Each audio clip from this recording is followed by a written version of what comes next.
Nalikha ng isang malaking kontrobersya sa beauty pageant world ang ginawa ni Miss World 2013 Megan Yang bilang host ng katatapos lang na 71st Miss World pageant na ginanap sa India.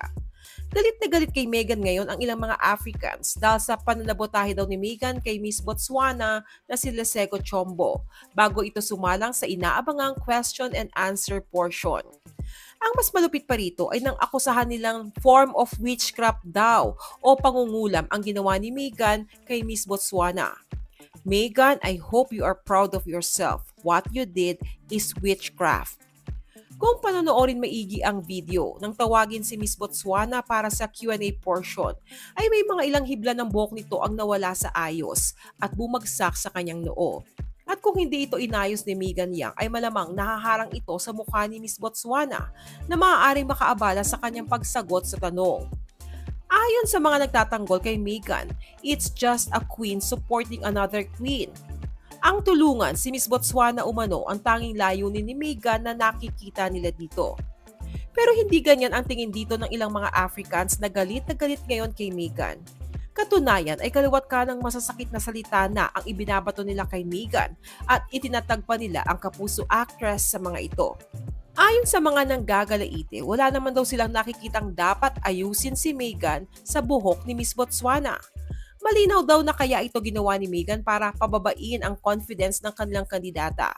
Malinaw na isa raw itong uri ng pananabotahe, saad pa nila sa comment section.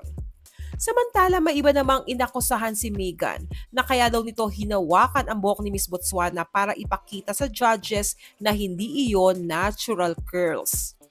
Umabot pa sa puntong pinagpapaliwanag nila si Megan kung bakit niya hinawakan ang buhok ni Lesego. For those doubting the sabotage in the below picture, here is how it is.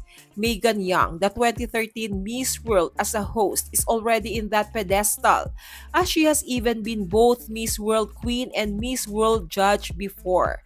So, for her to publicly fix Lesego's hair extensions, she was psychologically planting in the heads of judges that something is wrong with Lesego, given her past experience in Miss World. This is clear sabotage. We need to petition. Samantala, marami naman ang naniniwala na ang kontrobersyang ito ay bunsod lamang ng cultural differences. Ayon sa isang komento, I think this is an example of two different cultures.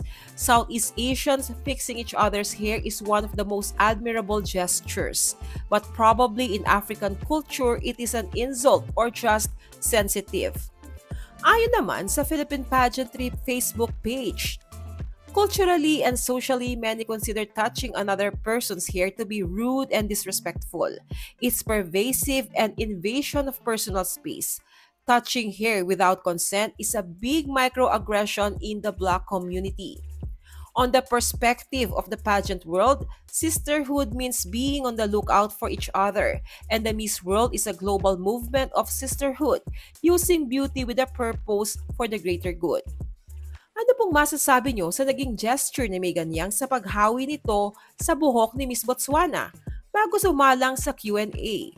Share your thoughts below.